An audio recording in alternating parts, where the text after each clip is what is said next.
அஸ்ஸலாமு அலைக்கும் கைஸ். இன்றைக்கி நம்ம ஸ்ரீலங்கன் ஸ்டைலில் கோழி இறைச்சி கறி எப்படி வைக்கிறேன்னு பார்ப்பேன். ஃபஸ்ட்டுக்கு நான் ஏலக்காய், கராம்பு, பட்டை இது 3 எடுத்திருக்கேன்.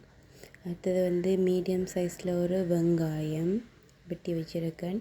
மற்றது பச்சை மிளகாய், அது உருளைக்கிழங்கு. நான் எப்போவுமே கோழிக்கறிக்கு உருளைக்கிழங்கு போடுவேன். மற்றது தக்காளி, அதுவும் ஒரு மீடியம் சைஸ் தக்காளி. மற்றது இஞ்சி பூண்டு பேஸ்ட். ஃபஸ்ட்டுக்கு நம்ம எண்ணெயை ஊற்றி, சட்டி காய்ஞ்சதும் எண்ணெயை ஊற்றி, எண்ணெய் நல்லா சூடானதுக்கு பிறகு நம்ம ஃபஸ்ட்டு எடுத்து வச்சிருந்த பட்டை, ஏலக்காய், கராம்பு எல்லாத்தையும் போடுவோம். அது பொரிஞ்சதுக்கு அப்புறமா நம்ம வெட்டி வச்சுருந்த வெங்காயம் போடுவோம். வெங்காயம், பச்சை மிளகாய், கருவேப்பிலை எல்லாத்தையும் போட்டு நல்லா வதங்க விடணும்.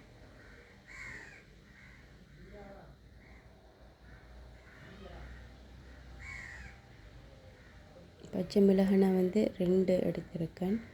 மற்றது கருவேப்பிலை கொஞ்சம் எடுத்திருக்கேன். எல்லாத்தையும் போட்டு ஃபஸ்ட்டுக்கு நல்லா வதக்கணும். கொஞ்சம் உப்பு, இப்போ கொஞ்சம் உப்பு ஊற்றினா வெங்காயம் நல்லா வதங்கி வரும்.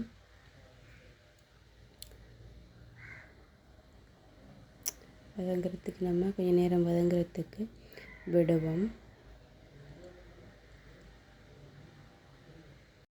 ஓகே, இப்போ வதங்கினதுக்கு பிறகு இஞ்சி பூண்டு பேஸ்ட் இருக்குத்தானே, அதை நம்ம போட்டு திருப்பியும் நல்லா வதக்கணும். இஞ்சி பூண்டு பேஸ்ட் கொஞ்சம் கொஞ்சம் அதிகமாக போட்டால் டேஸ்ட்டாக இருக்கும். கோழி தானே, கோழிக்கறிக்கு டேஸ்ட்டாக இருக்கும். அதையும் போட்டு நல்லா வதக்கணும். இஞ்சி பூண்டு வாசம் வரக்கூடாது, பச்சை வாசம் வராமல் நல்லா வதக்கணும். வதக்கிட்டு நம்ம வெட்டி வச்ச தக்காளியையும் சேர்த்து நல்லா வதக்கணும். நான் இதில் வீடியோ எடுக்க மறந்துட்டேன்னு சொன்னால், இந்த டைமில் நம்ம உளுவரிசியை கொஞ்சமாக போட்டு வதக்கணும். வதக்கினா டேஸ்ட்டாக இருக்கும்.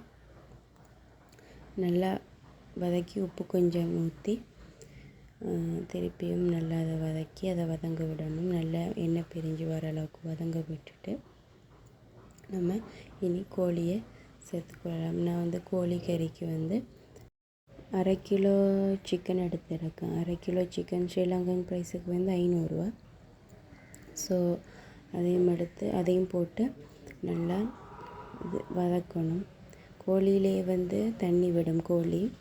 கோழியிலே தண்ணியிலே கோழி அவியும். ஆனால் நான் கொஞ்சம் தண்ணி சேர்க்க போகிறேன். என்ன சொன்னால் கோழி அவிச்ச தண்ணியில் சோறு சமைச்சா நல்ல டேஸ்ட்டாக இருக்கும். அதான் நான் சோறுக்காக தண்ணி எடுக்கிறதுக்காக அதுக்கெல்லாம் கொஞ்சம் தண்ணி ஊற்றி அவிக்க போகிறேன். ஓகே, இப்போ கோழி நல்லா அவிஞ்சிட்டுது. இனி கோழியோட தண்ணியை கோழியை வேறையாக நம்ம எடுத்து வைப்பேன். கோழியில் ஹஸ்பண்ட்ற வீட்டில் எப்போவுமே கோழியை பொரிச்சிட்டு தான் ஆக்குவாங்க. ஆனால் எங்களோட வீட்டில் அப்படி இல்லை. ஸோ நானும் ஹஸ்பண்ட் தானே இருக்கோம். ஸோ ஹஸ்பண்டுக்காக நான் பொரித்து சமைச்சு காட்டப்போகிறேன்.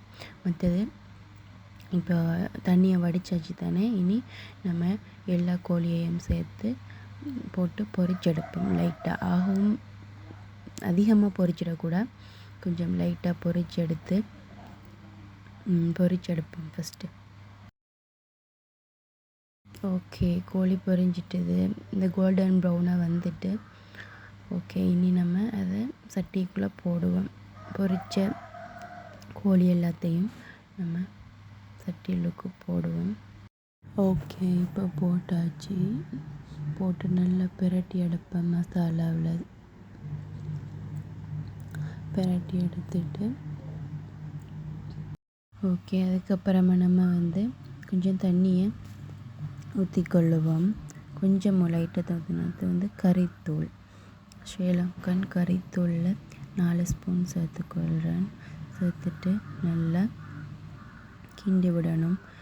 அந்த மசாலா திட்டு திட்டாவெல்லாம் கட்டி கட்டியாக இருக்கும், அதெல்லாம் நல்லா கலந்து மூடி விடணும். மூடிட்டு கொதிக்க விடணும். ஓகே, இப்போ வந்து கொதிக்குது கோழிக்கறி. கொதிச்சுட்டு இருக்கக்குள்ள நான் வந்து லைட்டாக தேங்காய் பால் விடுவேன். தேங்காய் பால் விட்டால் டேஸ்ட்டாக இருக்கும். ஸோ அதுக்காக நான் லைட்டாக தேங்காய் பால் விட்டு மூடி வைப்பேன்.